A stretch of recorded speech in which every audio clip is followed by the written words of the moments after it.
Hi there, you guys. I'm going to share with you poetry because this is what I would do in honor of the community poetry reading space, mini feature reading space that happened in North Austin on the first Wednesday of every month from 1 to 3 p.m. Central Standard Time, which is this time. It closed down and stopped running because of the pandemic. Makes me sad.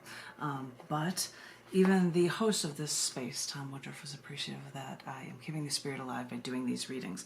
So I wanted to share with you 3 or 4 poems in a reading from the most recent issue collection book from Down in the Dirt magazine. This is the September-December 2022 issue collection book. This is titled The Paths Less Traveled. Not only all of the issues as well as issue collection books are named after accepted writing within the book. So this is why it's titled The Paths Less Traveled. And I believe for us Northerners, a lot of us people in the United States, this is in Buenos Aires, I believe. Some really cool leaves in these trees. For us Northerners who are not used to that. So it might be a less traveled path for some of us, so who knows. I'm going to share with you 4 poems in this, I think, in one section of this book. And the first 3 of them are from section 2 of an upcoming Cyberwit book. They are publishing a book of my poetry. Section 1 is post-Roe v. Wade poetry.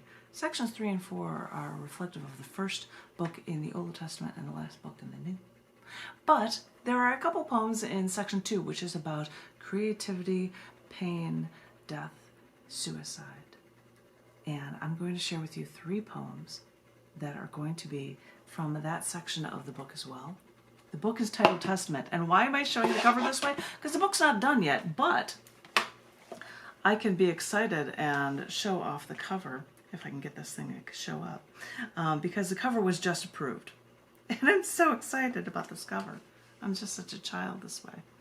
And it is titled Testament. I'm sorry. I know I haven't read poetry yet, but I'm going to show this cover while I can.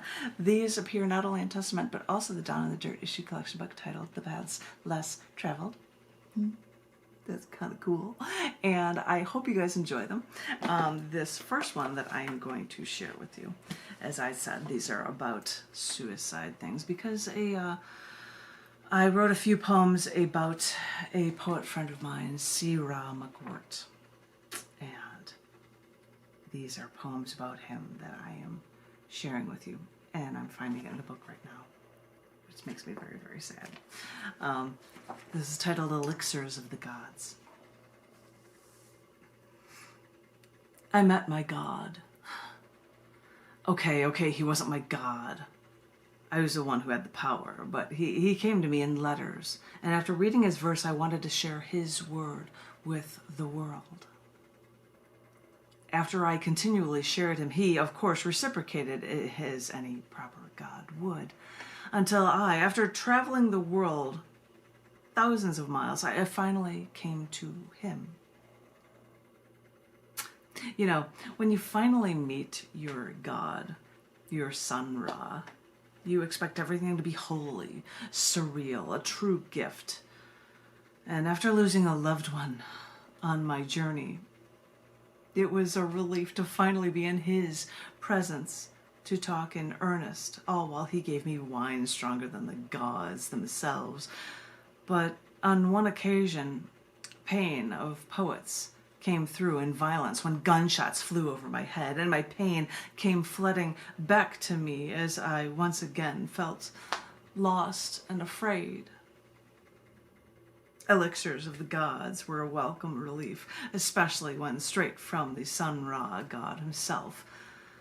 But after all these years of reading his words, I finally realized that we all walk a tightrope most are too afraid to acknowledge.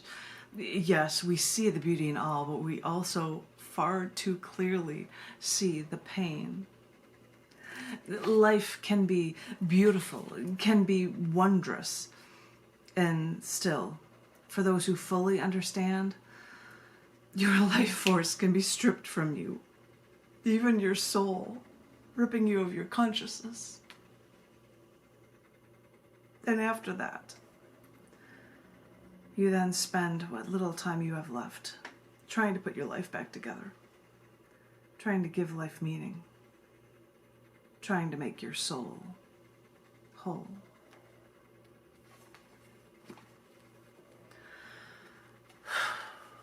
These are heavy. As I said, I'm reading you 3 of them. The second one that I'm sharing with you, that is not only in Testament, but also in The Paths Less Traveled, is titled, Gods Want Their Life to End.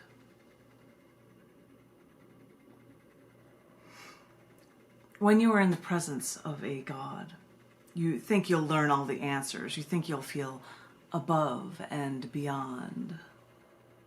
But I say no, it never works out that way.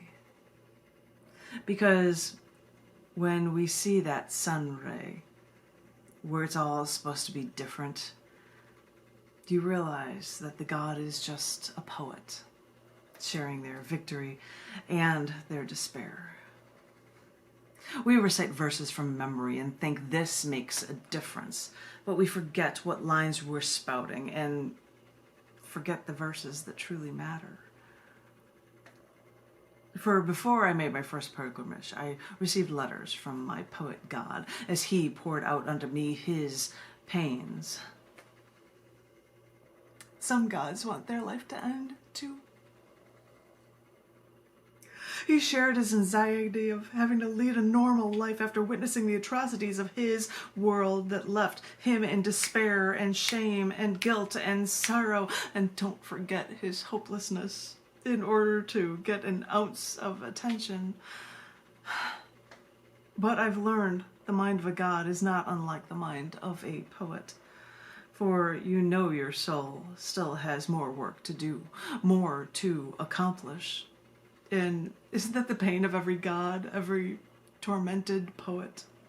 People think you have all the answers. And you do, mostly. But the problem with the depression is overwhelming when, after all your work, all they say in the end is your only choice is to suffer. But the poets, the gods, they're supposed to be the ones with the power. Where does that leave you when you hold someone's hand? Say it will get better. And you don't know in the end if it will.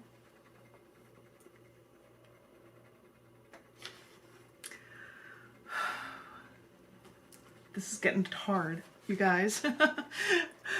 I'm going to read these 2 poems. There's the last one about Sira. And then a totally different themed, I have no idea what poem, to close this reading for you guys. This is a poem called Justice. The last time I came to you as justice. I thought justice would do, that justice was all we needed. And, of course, I came to you with my holy grail, as I knew you'd fill my cup until my cup runneth over. And all this time you never spoke to me about the justice you needed. And you never told me how I could assist. You only briefly spoke to me of your pain, your suffering, so long ago. Why you wouldn't dare speak of it now remains a mystery to me. Unless you knew that there was nothing us mere mortals could do.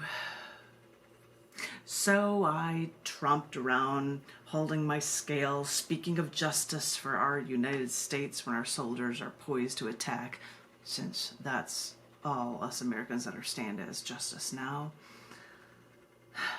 But I never knew how to get justice for you,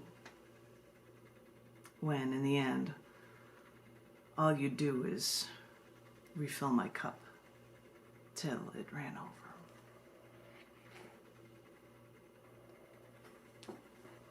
That time I was actually in my costume, Halloween. I was going as Justice. I was dressed as Justice, and I had scales, which I'm going to use my next performance art feature, where I am covering post-Roe v. Wade poetry in the 2023 Cyberwit book titled Testament, that will be out soon. I'm going to have scales, and I'll have Statue of Liberty on one side and soldiers on the other, and we'll see which one is heavier. At least here in these States, right? So that was I can't do any more of these sad ones, but I do have one very, very short one. right here, one page, one guy, and I'm going to share it with you. I have no idea. I don't share this one that often, but this one is titled Middle Eastern Man in Front of Me. This wasn't me, but this is interesting. Waiting in line to buy coffee at the gas station, the Middle Eastern man in front of me was demanding his receipt as the cashier held up an empty paper spool, then added new paper to the register. We could all hear the man calling the cashier stupid and incompetent. After he left and got into his minivan, I saw his wife in a burqa waiting. Then I heard the 20-something cashier mumble under his breath. I fought so you'd have the freedom to come here. I killed so many, and now I have to put up with this shit.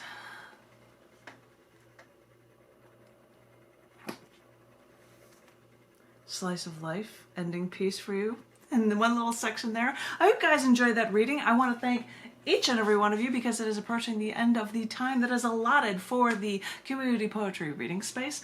I try to share these things with you because it's about learning and getting things accomplished and getting things done and moving forward. That's what most poets are trying to do, and I hope that these readings during this time have helped you out. I want to thank each and every one of you, everybody in the live video stream feed. You guys are double plus awesome.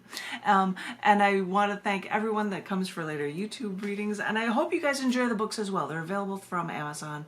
If you want to learn anything about them, you can go to scars.tv, Scars Publications, and find more info about all the books we run.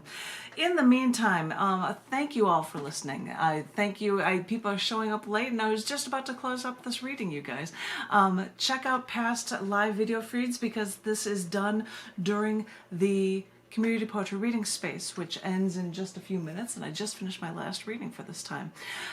But there are a bunch of live feeds that have just been posted up there, so people who are catching it now, you can check out this video in full or other videos as well. Thank you for tuning in.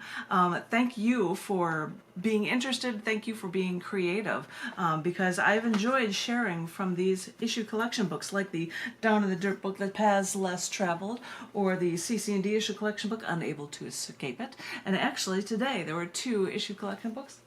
You can actually see them in the chair behind me if I move my shoulder.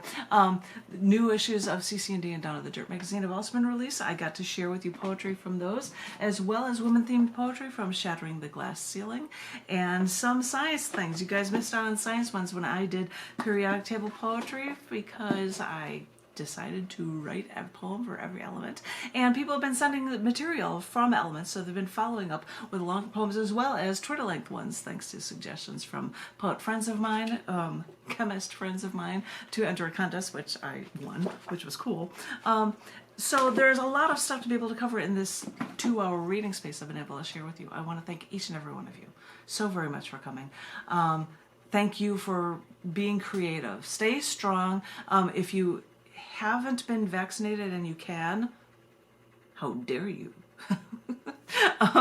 Because we could do whatever we can so that we can all be out and feel like things are finally quote-unquote back to normal again.